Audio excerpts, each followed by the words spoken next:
Okay, guys, what is up? Okay, again, this website I'm on here is called Cluster B and Me. Cluster B personality disorders have, certain qualities they all possess: lack of empathy, often. I don't remember what they all are. Sorry, my eyes are tired. I want to hear a quick audio sample from this about if you thought you know you're a narcissist and all of a sudden, wham, they change around from one day they're the best friend or best husband or best wife or best father, and then they flip at probably not father because you've grown up, or mother because you've grown up with those people, but people that you've met, and then all of a sudden, after knowing them 15, 20 years, they turn around, and one day you're my best friend, you're my best wife, I love you with all my heart, and then all of a sudden the next day you call them, hey, what's up? I hate you and hope you die, burn in hell, get some cancer, and you're like, whoa, baby, what's up? I hate that. So you wonder what happened.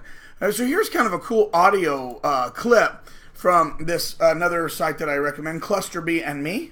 She's pretty good.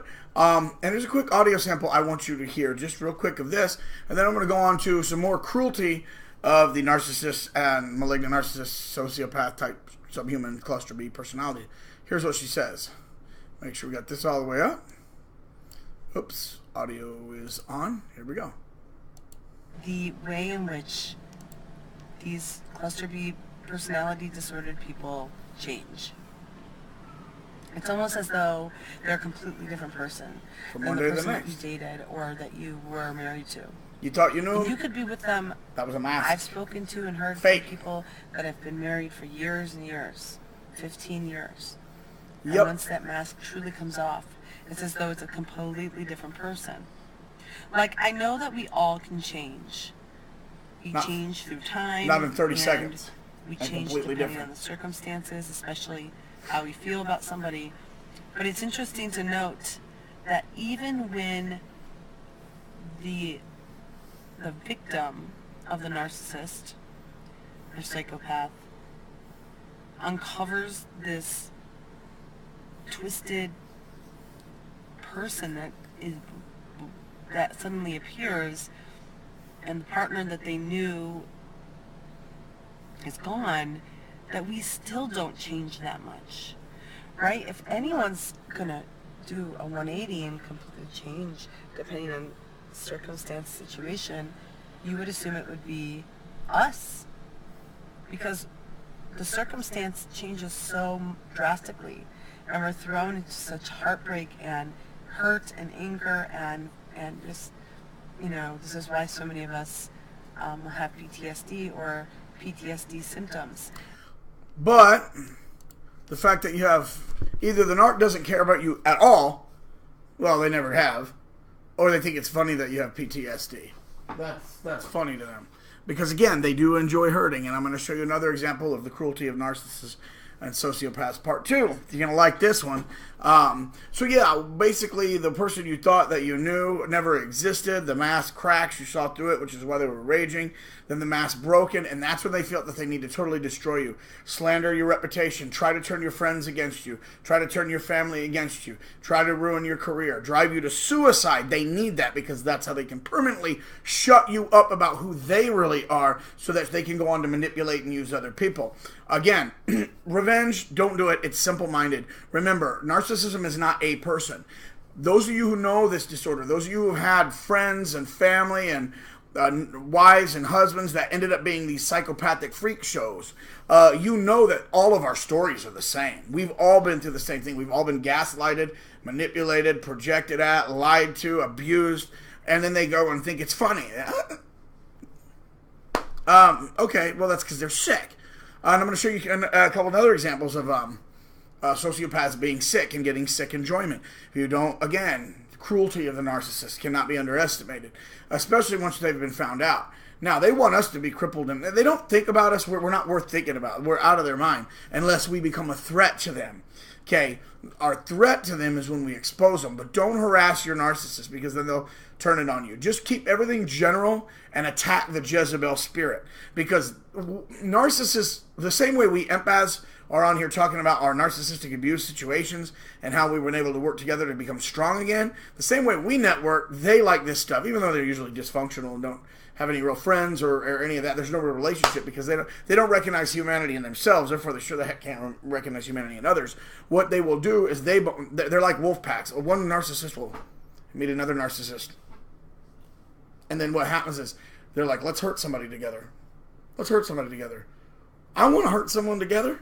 And that's the way they do it. The same way we want to help each other, they want to get together and hurt because they look at us like we're inferior weaklings. We can throw a punch so hard that it could break their jaw in 6 different places, 3 to 6 different places. They'd still see us as weak. We could throw a roundhouse shin kick to the ribs and bust 6 ribs. They'd still see we're weaklings. They don't understand true strength and true weakness the same way they don't understand true intelligence and true stupidity. They've got a complete, whacked out view of reality. They see them literally themselves as like God, and the only reality is them, and everything else is an extension of themselves. And so their fantasies are so overwhelming, and they have to live there to secure themselves. And if anything becomes a threat to that internal reality they've created, and an ex-discarded narcissistic supply who has gotten their strength and their confidence back and their will back is the number one threat. So those are the ones that they have to destroy the most. It has nothing to do with you. Again, it's not you, and you can't don't wear your value based on their opinion. Think about this. If somebody gave you a brand new Lamborghini with $1 million in the trunk, most of us would appreciate that. We would love that car. I'm not talking about being materialist, but we just I think that's great. Hey, I got a new Lamborghini. I don't know. I take care of this. I'm going to polish this thing. I'm going to take care of it. And I got the $1 million in the trunk. But narcissists are so dumb, they won't appreciate it.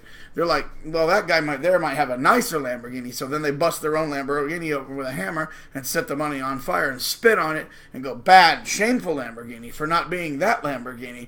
And that's what they do with people. It's the same thing. But it's not that there was anything wrong with a Lamborghini. Lamborghini had a lot of value. They just couldn't appreciate the value that the Lamborghini and the money had. And it's the same thing. All right? So we're going to leave it right there a little bit about the mask of the narcissist, how they always switch, right? Remember, they're mirroring everybody they're with, okay? There is no real person there. There's no one really to be angry at all. And it sucks because, a lot of us, I'm over it, but a lot of us want that revenge. Guys, it's not worth it. These putrid pigs weren't even worth meeting. So they're sure not worth your revenge. Don't waste your time, man. You already wasted enough time with them playing their game, believing their lies. But think about maybe some of the things that you've gained out of this. Try to find what you've gained, whether it's knowledge, whether it's some friends you've met in the process of the course of the life, the knowledge you have here, things that you've learned in the process. Like, for example, my apartment is decorated pretty well.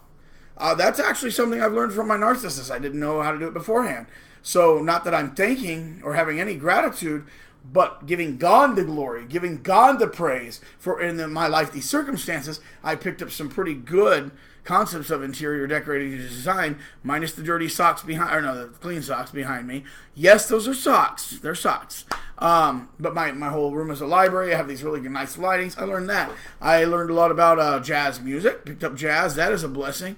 I need to get back into it. It's been a while since I practiced because I've just had so many other things to do with my study. I learned a lot about the history and philosophy of science. So all of these events led up for my growth. I have grown out of this, okay? I've grown out of this. I'm not going to be a repetitive person that lives inside of my fantasy world and makes this remote my best friend. That's you can't do that. Anyway, so forget their weirdness. Let them go. Remember, they were never the person you thought they were anyway. That's why, yeah, you feel like you don't even know them. Like the person you thought you knew never existed. It's not that they're dead. It's just that they were never, it was all a fake creation. So that's what you have to let go of. You're not holding on to them. You're holding on to somebody you're holding on to something they created, an illusion. It's like being friends with Captain America or Iron Man, or I'm sorry to say it, Captain Kirk or Superman or Bugs Bunny. You can try to be friends with fictional characters if you want to, but it just doesn't work because those people never existed. They were fictional creations, and you have a trauma bond, an emotional attachment to something that was not even real. Okay, and think about it. On one hand, you want to be angry with them, but don't harbor that anger. They're the angry people. They're the bitter people. They're the ones that walk around with a snarl, that have to attach themselves to other people for their own happiness. They're the ones that are so unauthentic. And I'll show a video on the authentic man and something by Martin Heidegger, the famous German philosopher, on the authentic self. It's a video that I really, really liked from 8-Bit Philosophy. There's no authentic person. There is no person there. And I know you might feel stupid, but don't feel stupid. Remember, we all got played. And yeah, okay, so the narcissist sees us as weak suckers and inferior. But they'd see Superman, as if he were real, as weak and inferior. It's not you. It's their twisted way of thinking, okay? They're just not real people. They're not really... I want to say they're not human. They're really not human. They're fragmented. They're like small broken Frankenstein of different, split personalities kind of glued together in sort of a Frankenstein monster that's angry and protects his insecure child, but lashes out at the world and wants to burn the world and punish. Now they try to kill that confusion by developing a sense of identity, by imitating another human being, attaching to somebody and imitating that person, right? And sometimes they'll create a fantasy world based off TV shows and characters and movie stars and fantasies. And again, that explains like a lot of their stories. It could be, I've heard a lot of things. I've heard stories of a lady that believed that she was basically saved the whole hospital, everyone in the whole hospital. She was an ambulance driver who wrecked 2 ambulances. Narcissistic recklessness. Wrecked 2 ambulances, but would tell everybody how she saved everyone in the hospital. I've heard another one claim to be basically a famous like space traveler and space adventure. I've heard another one claim to save the lives of like the whole convenience store while it was being robbed and take down the bad guys. I've heard another one where somebody said that they were a war hero and they fought in these great battles and saved the whole company when they found out he wasn't even in the military. I've heard ones where they would say they were the president of these great societies, and then we'd meet the presidents and realize that they didn't even know who this person was. So it's kind of sad because these are not people. They're not humans. They're partially glued together Frankenstein fragments of partial personalities with anger issues and self-loathing and vicious rages and world burning with their middle finger at God, that enjoy hurting people because it's the only way they can feel alive. And that is a freak show that you can never change. Just praise the Lord Jesus, Son of God and Son of Man, that you are out of there. And as they often say, get on with your life. Translation, don't be seen, because I can't be accountable for who I've hurt in the past. Because if anybody in my future, anybody that I can abuse and use, ever finds out about the people that I have devalued and discarded behind me, that I've abused and thrown away, then they might say, wait a minute, maybe this guy's a fake, or this girl's a fake. Maybe she's making all this up. She's not. Maybe she actually had several broken relationships. Maybe it's not everyone else. Maybe it's not everyone else that's responsible for her disgusting behavior and her sick personality. Maybe it's her and she just can't face it because she's a freaking weirdo. There you have it. Have a good one, guys.